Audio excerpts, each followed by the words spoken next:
भिंडी के खेत में ससुराल।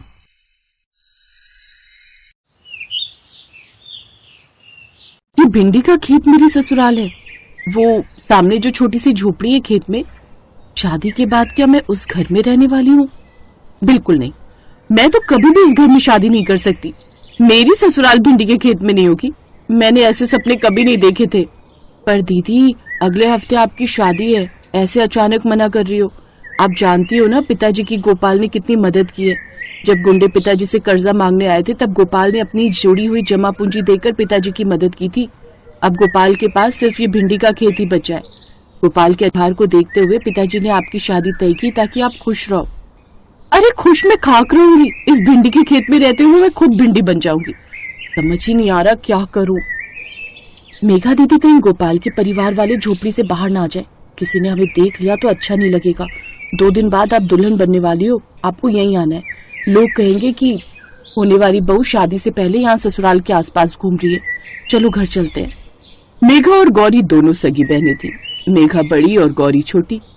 मेघा के सपने बहुत ऊंचे थे। उसे गांव में नहीं रहना था, उसे तो हीरोइन बनना था। रूपा, मुझे अपने भाई का पता दे दे, मैं कल ही मुंबई निकल जाऊंगी। मुझे उस भिंडी के खेत में रहकर सारी जिंदगी भिंडी नहीं बनानी। मुझे फिल्मों में आना है, बड़ी हीरोइन बनना है, बड़े पर्दे पर आना है। चिंता मत कर, मैंने जग्गू भैया से बात कर ली है। वो तुझे मुंबई रेलवे स्टेशन पर मिल जाएंगे। कल की गाड़ी है शहर से, तो सुबह सुबह निकल जाना। और हाँ, साथ में कुछ रुपए और जेवर भी लेती जा। ये ले नया मोबाइल, जग्गू भैया ने भिजवा दिया है। अब तू इसी मोबाइल से भैया से बात करती रहना। यहाँ मैं सब संभाल लूंगी। मेघा ने सोच लिया था कि वो शादी नहीं करेगी और भाग जाएगी, और ऐसा ही हुआ। शादी के दिन सुबह के समय सब तैयारियों में लगे हुए थे, पर मेघा तो भाग चुकी थी। गौरी, मेघा बहुत देर से दिखाई नहीं दे रही। कहाँ है वो? उसको हल्दी लगनी है। पता नहीं माँ, मैं भी बहुत देर से दीदी को ही ढूंढ रही हूँ। जानकी चाची, मेघा भाग गई। ये देखो, मुझे चिट्ठी देकर गई है। मैंने उसे रोकने की बहुत कोशिश की पर वो रुकी ही नहीं। बोली मैं मुंबई जा रही हूँ फिल्मों में काम करने।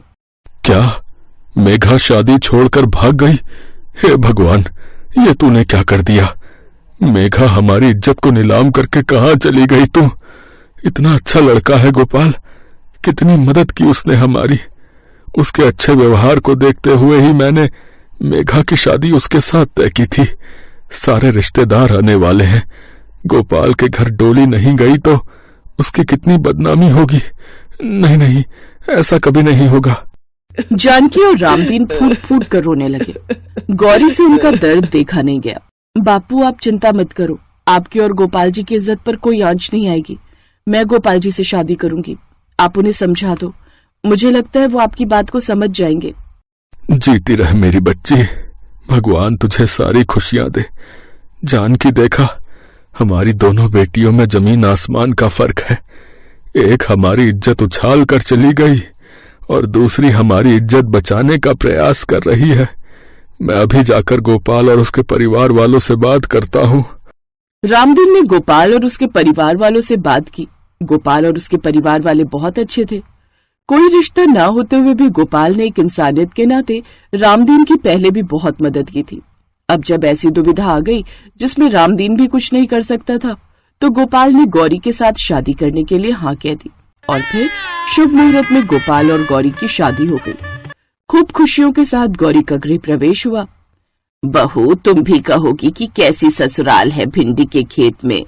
इस छोटी सी झोपड़ी में तुम्हें रहना पड़ेगा। माँ जी, आप लोगों का दिल इतना बड़ा है। गोपाल जी ने बापू के लिए बहुत कुछ किया है। इन्होंने अपने दोस्त से उधार पर पैसे दिलवाए, अपने जुड़े हुए खुद के पैसे बापू को दिए, क्योंकि आपने खुद का घर बनाने के लिए रखे हुए थे। आपने अपनी जमीन बेच दी जबकि आप अपना नया घर बना सकते थे। आपने हमारी मदद की। हमारे से आपका कोई मतलब भी नहीं था, सिर्फ एक जान पहचान थी। कोई इतना नहीं करता माँ जी जितना गोपाल जी और आप सब ने किया। गौरी, तुम हमारे घर में लक्ष्मी का रूप लेकर आई हो और मैं जानती हूँ तुम्हारे कदम पड़ते ही हमारे घर में सुख समृद्धि अपने आप आ जाएगी। मुझे तुम पर और अपने गोपाल पर बहुत भरोसा है। गोपाल बेटा, कुछ दिनों के लिए शहर घुमाओ, फिर उसके बाद तुम काम में लग जाओगे। बहू के साथ थोड़ा समय बिताओ, तभी तुम दोनों एक दूसरे को ज्यादा जानोगे। ठीक है माँ, जैसा गौरी को ठीक लगे। अभी सब बात कर ही रहे थे कि तभी सेठ जी आ जाते हैं। अरे गोपाल, अरे तेरे लिए भिंडी का नया ऑर्डर लाया हूं भाई। एक सेठ जी हैं जो भिंडी खरीदने के लिए तैयार हो गए हैं। तुझे जल्दी ही भिंडी की खेती बढ़ानी होगी, समझे? बहुत अच्छे दाम दे रहे हैं। और ये देख, एडवांस पैसे भी दिए हैं। मैंने अपना मुनाफा रख लिया है, बाकी तू रख। गोपाल की माँ तू सही कहती थी। हमारे घर में तो सचमुच जो है लक्ष्मी आई है। सेठ जी कितना बड़ा ऑर्डर लेकर आए हैं भिंडी का, देखो। हाँ, तुम सही कह रहे हो।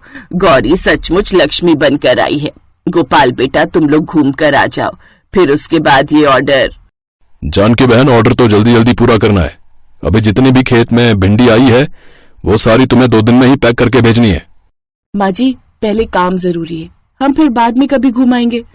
हमें ये ऑर्डर हाथ से जाने नहीं देना। मैं भी भिंडी तोड़ने में आप लोगों की मदद करूंगी। हम सब बहुत जल्दी इस ऑर्डर को पूरा कर देंगे। गौरी की बात सुनकर सबके चेहरों पर खुशी आ जाती है। गौरी का स्वभाव बहुत अच्छा था। उसने बहुत ही मेहनत के साथ अपने ससुराल वालों की पूरी मदद की। उसे अच्छे से बोरियों में भरवाया और गोपाल के साथ मिलकर अगली फसल की तैयारी की। गौरी के आने के बाद गोपाल और उसके परिवार वालों की किस्मत बदल गई। जो परिवार कल तक भिंडी के खेत में रहता था, आज भिंडी की बिक्री होने के बाद गौरी की ससुराल अब भिंडी के खेत में नहीं थी, बल्कि उन्होंने खेत के बराबर में ही एक बड़ी हवेली खरीद ली थी, जहाँ पर गौरी अपने ससुराल वालों के साथ बहुत सुख से रहती थी। एक दिन अचानक गौरी की बड़ी बहन मेघा उसके सुख में खलल डालने के लिए वापस लौट आई। गौरी, तुम लोग इतने अमीर हो गए, पर अचानक? मेघा दीदी, सब भगवान की कृपा है। बुरा मत मानना गौरी, भगवान की नहीं, मेरी कृपा है। अगर मैं उस दिन शादी छोड़कर ना जाती तो आज तुम इस घर की बहू ना होती। वैसे तो इस घर पर और गोपाल पर मेरा हक है। मैं तो तुम्हें जीजा जी नहीं कहने वाली, क्योंकि मेरे मुंह से निकलेगा ही नहीं। मैं तो तुम्हें गोपी ही बोलूंगी, जैसे पहले बोला करती थी। मेघा, पहले की बात और थी। अब मैं तुम्हारी छोटी बहन का पति हूं, इसलिए तुम मुझे गोपाल कहकर ही बुलाओ। और मुझे एक बात समझ में नहीं आ रही, तुम तो मुंबई हमेशा के लिए चली गई थी, वापस क्यों लौट आई? गोपाल ने मेघा के साथ थोड़ा रूखा व्यवहार किया, जो मेघा को पसंद नहीं आया। मेरी मर्जी, नहीं मन लगा फिल्मों में, इसलिए गांव वापस लौट आई। बस अब तो मन है किसी पैसे वाले के साथ शादी करके सारी जिंदगी आराम से रहो, पर कोई पसंद ही नहीं आ रहा। मुझे तो तुम पसंद थे। मेघा दीदी, जरा बाहर चलना, मुझे आपसे कुछ काम है। अच्छा, मेरे से काम है, चलो।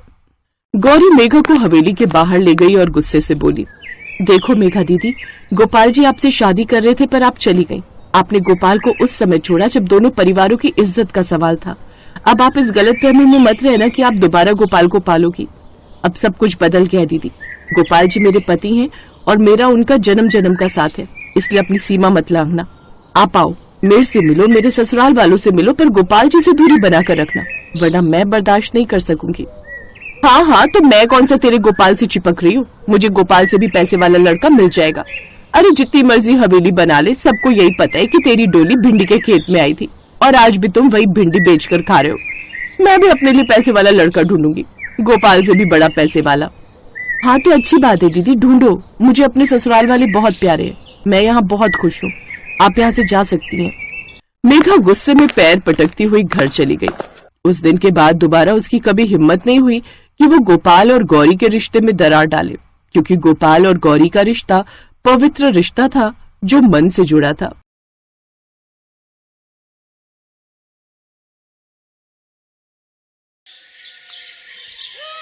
हाय, मेरा बचपन से सपना था कि जब मैं सुबह सोकर उठूं तो सामने नदी में समुद्र या झील दिखे, लेकिन यहाँ तो खिड़की खोलते ही जग्गू हलवाई की दुकान दिखती है और उसकी दुकान में भिनभिनाती है मक्खियों का झुंड।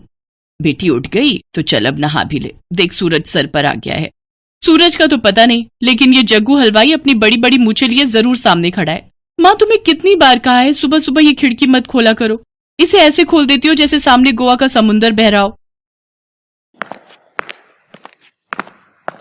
तू दुखी मत हो बेटी, तेरे लिए ऐसा ससुराल ढूंढ के लाया हूं जिसके सामने समुद्र तो नहीं, लेकिन यमुना जरूर बहती है और बहुत बड़ा मकान है उनका, देखोगी तो खुश हो जाओगी।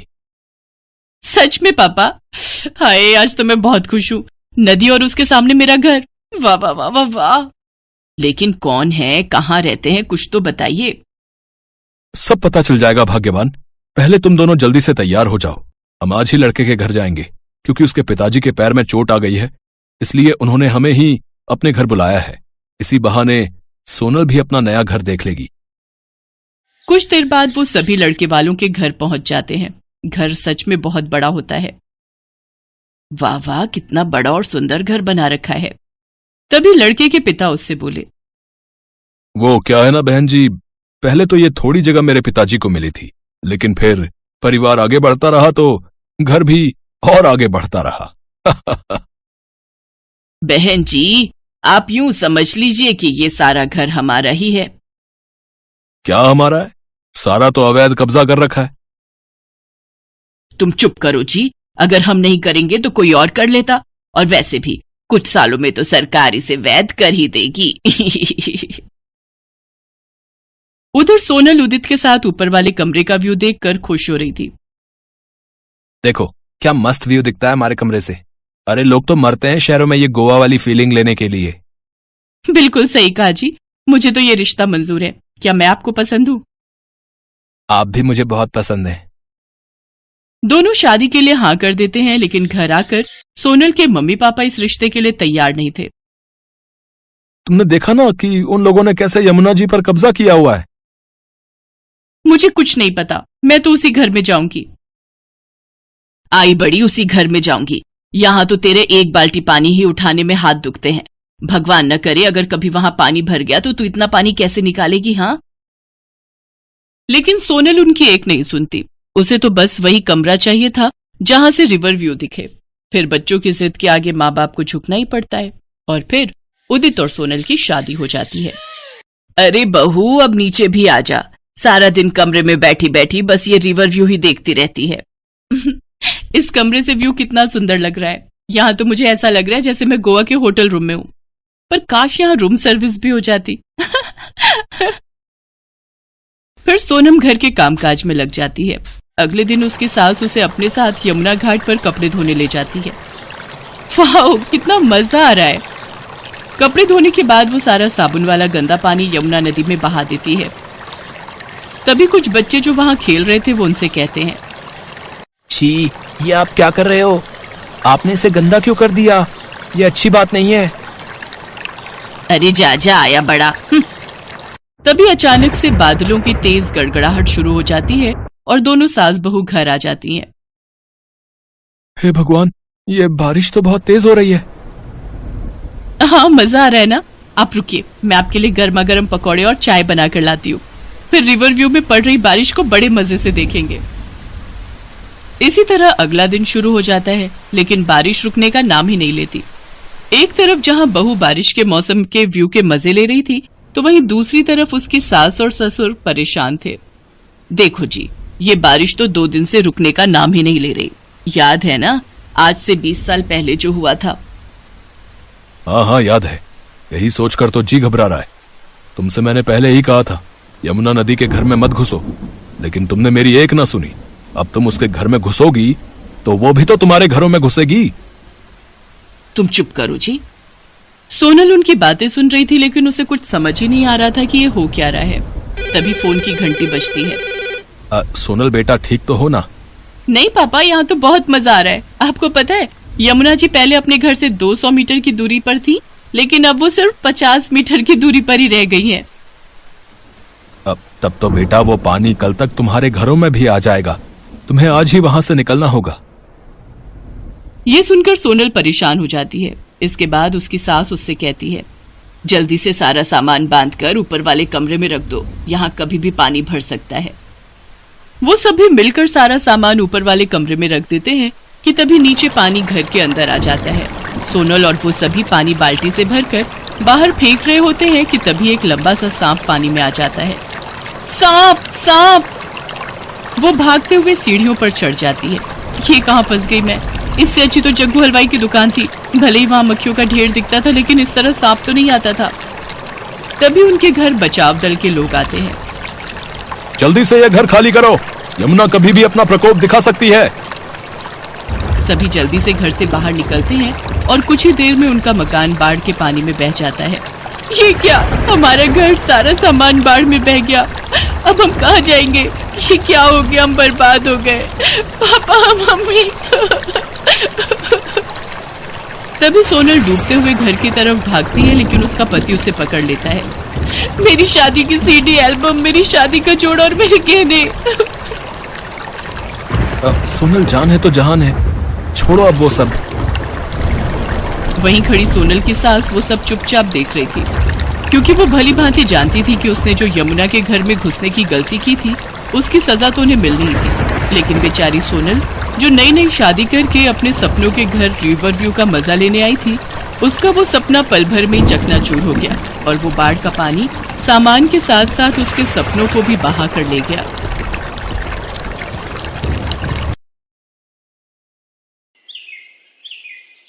किशनपुर गांव में राघव नाम का एक व्यक्ति अपनी मां गोमती और बहन सुधा के साथ रहता था। गोमती और सुधा स्वभाव से बहुत ही तेज तर्रार थी। एक दिन राघव ने अपनी मां गोमती से कहा, माँ मैं प्रार्थना से शादी करना चाहता हूँ। पर वो तो एक अनाथ लड़की है। भले ही प्रार्थना अनाथ और गरीब है, पर वो स्वभाव की बहुत अच्छी है। उसे परिवार में मिलजुल कर रहना आता है। माँ भैया ठीक ही तो कह रहे हैं, आपको भी तो ऐसी ही बहू चाहिए थी जो आपकी और इस घर की देखभाल करे। भैया आप चिंता मत करो, माँ इस शादी के लिए मना नहीं करेंगी। आखिर वो आपसे कितना प्यार करती हैं। ये हुई ना प्यारी बहनों वाली बात। अच्छा मैं अभी बाजार होकर आता हूँ, फिर साथ में बैठकर कुछ अच्छा खाएंगे। तूने मुझे रोका क्यों? गरीब अनाथ लड़की को भला मैं अपने घर की बहू कैसे बना लूं? माँ तुम समझती नहीं हो, थोड़ा तो दिमाग लगाया करो। आप बहुत समय से कह रही थी ना कि आपको इस घर में नौकरानी चाहिए, तो समझ लो कि नौकरानी आ रही है। दोनों बैठकर आराम से मजे उड़ाएंगे और भाभी काम करेगी। मेरी बेटी कितनी समझदार हो गई है, आखिर गई तो तू मुझ पर ही है ना। चल ठीक है, आने दे इस नौकरानी को घर में। अच्छे से काम ना निकाला तो मेरा भी नाम गोमती नहीं। राघव प्रार्थना से शादी कर लेता है। प्रार्थना बहुत ही सुंदर थी और स्वभाव की बहुत ही अच्छी। न जाने कितने अरमान लेकर प्रार्थना शादी करके ससुराल आई थी, पर उसे नहीं पता था कि उसकी सास और ननद उसके साथ नौकरानियों जैसा व्यवहार करेंगी। क्या हुआ माँ, खाना लाने में इतनी देर कैसे लगा रही हो? मुझे काम पर जाना है, देर हो रही है। मैंने प्रार्थना बहू को मना किया था कि तू अभी रहने दे, अभी तुझे रसोई के बारे में कुछ भी नहीं पता, पर उसने भी जिद कर ली थी। मैं देख कर आती हूँ कि वो क्या कर रही है। माँ जी मैं बस खाना ला ही रही थी, आपने कटहल की सब्जी बोली थी ना, तो उसे साफ करने में समय लग गया। लाओ मुझे दे दो, मैं राघव को दे देती हूँ। तुम थोड़ी देर कमरे में जाकर आराम कर लो। क्या हुआ माँ, खाना तुमने बनाया है? हाँ वो कटहल की सब्जी तुझे पसंद है ना, पर वो प्रार्थना बहू को बनानी नहीं आती, इसलिए मैंने ही बना दी। चल बैठकर खा ले।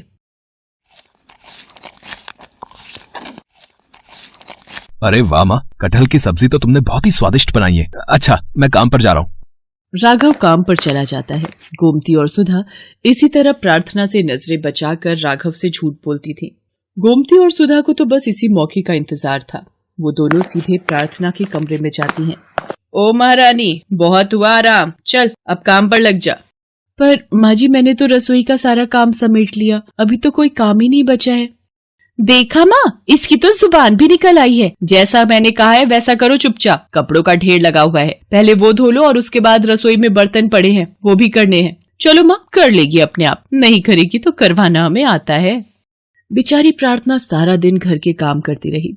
गोमती और सुधा इसी तरह प्रार्थना पर अत्याचार करती रहती थी, पर बेचारी प्रार्थना किसी से भी कुछ नहीं कहती थी। वो चुपचाप सारे काम कर लेती थी। प्रार्थना, तुम्हें यहाँ किसी चीज की कोई कमी तो नहीं है ना? तुम मेरे साथ विवाह करके खुश तो हो ना? अगर मैंने इनसे माँ जी और सुधा दीदी के लिए कुछ भी कहा तो ये मेरी बातों पर विश्वास नहीं करेंगे। मेरा चुप रहना ही ठीक है। नहीं नहीं, मुझे यहाँ पर कोई परेशानी नहीं है। माँ जी और सुधा दीदी मेरा बहुत ख्याल रखती है। बेचारी प्रार्थना अपने पति से भी इस बारे में कुछ नहीं कह सकती थी। एक दिन प्रार्थना जब चाय छान रही थी तो उसके हाथ पर गरम गरम चाय गिर गई, जिसकी वजह से उसका हाथ जल गया। अरे तुम्हारा तो पूरा हाथ जल गया है। चलो मैं तुम्हें डॉक्टर के पास ले चलता हूँ। डॉक्टर के पास जाने की जरूरत नहीं है, मैंने बर्फ लगा ली है, कुछ ही देर में ठीक हो जाएगा।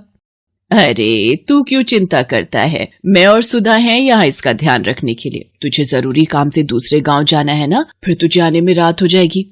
माँ जी ठीक कह रही हैं, आप अपने काम से जाइए, आपका जाना जरूरी है। ठीक है फिर मैं जाता हूँ, तुम अपना ध्यान रखना, ठीक है?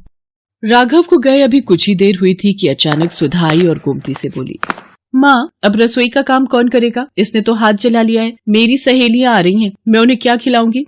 अरे तू चिंता क्यों करती है, यही बनाएगी खाना सबके लिए। और वैसे भी राघव रात तक वापस नहीं आने वाला, तो उसको कुछ पता ही नहीं चलेगा। और अगर इसने अपनी जुबान खोली तो फिर ये नहीं जानती मैं इसका क्या हाल करूंगी। प्रार्थना रोती जा रही थी और सारा काम कर रही थी। उसने अकेले ही ढेर सारा खाना बनाया और सबको खिलाया। प्रार्थना का मन बहुत दुखी था और उसके हाथ में भी दर्द था। जब सुधा गोमती के साथ अपनी सहेलियों में व्यस्त थी, प्रार्थना रोती हुई चुपचाप घर से चली गई और रोती हुई दूर एक नदी के किनारे जाकर बैठ गई। मैं क्या करूं भगवान, मेरे ऊपर इतने अत्याचार हो रहे हैं, मुझे कुछ समझ नहीं आ रहा। मैं अपना दुख किसे कहूं। प्रार्थना फूट फूट कर रो ही रही थी कि तभी नदी में से एक देवी प्रकट होती है। तुम रो मत बेटी, तुम अपना दुख मुझे कह सकती हो। आप कौन है? बेटी, मैं नदी की देवी हूँ, तुम मुझे माँ कह सकती हो। प्रार्थना नदी की देवी को अपनी सारी दुख भरी कहानी बताती है। नदी की देवी प्रार्थना से कहती है, प्रार्थना, ये एक जादुई नदी है, अपना हाथ इस नदी के पानी में डुबो दो। माँ, मेरा हाथ बिल्कुल ठीक हो गया। अब तुम्हें चिंता करने की कोई जरूरत नहीं है। जो भी तुम्हें रुलाएगा तुम्हारे आंसुओं की नदी में बह जाएगा। अब तुम बिना घबराए घर जाओ। प्रार्थना घर आ जाती है, पर तब तक राघव भी घर आ चुका था। देखा राघव बेटा, सारा घर का काम छोड़कर ये घूमने चली गई। मैंने और सुधा ने मिलकर ही सुधा की सहेलियों के लिए सारा खाना बनाया। अरे हमने तो इससे इतना कहा था कि तेरा हाथ जला हुआ है तो तू आराम कर ले। हमने इससे काम करने के लिए थोड़ी कहा था जो ये चुपचाप हमें बिना बताए चली गई। ये सब क्या देख रहा हूँ प्रार्थना, तुम्हें माँ और सुधा से क्या परेशानी है? भैया, ये तो हम दोनों से ही जलती हैं। जिस दिन से ये आपके साथ शादी करके आई है, ये हमें एक आंख पसंद नहीं करती।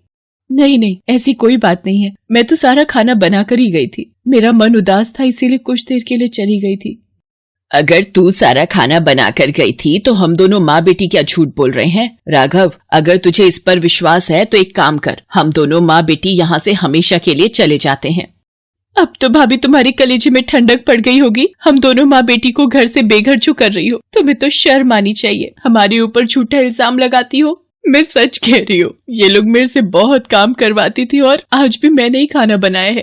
प्रार्थना रोते रोते राघव को अब तक की सारी बात बताती है, पर अचानक प्रार्थना की आंखों से गिरे आंसू एक नदी का रूप ले लेते हैं और गोमती और सुधा उस नदी में डूबने लगती हैं।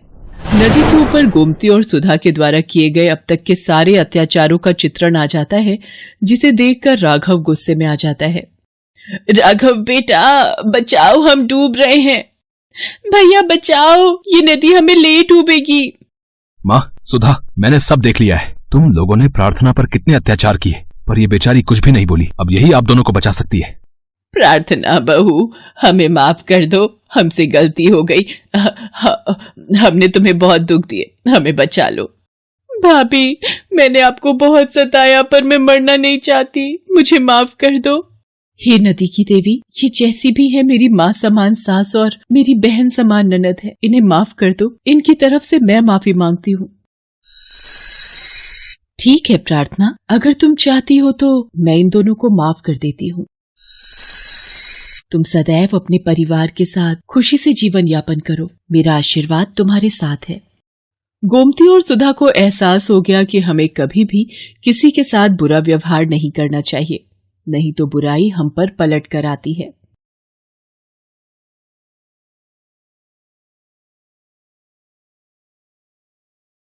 Best buddies. Hello friends.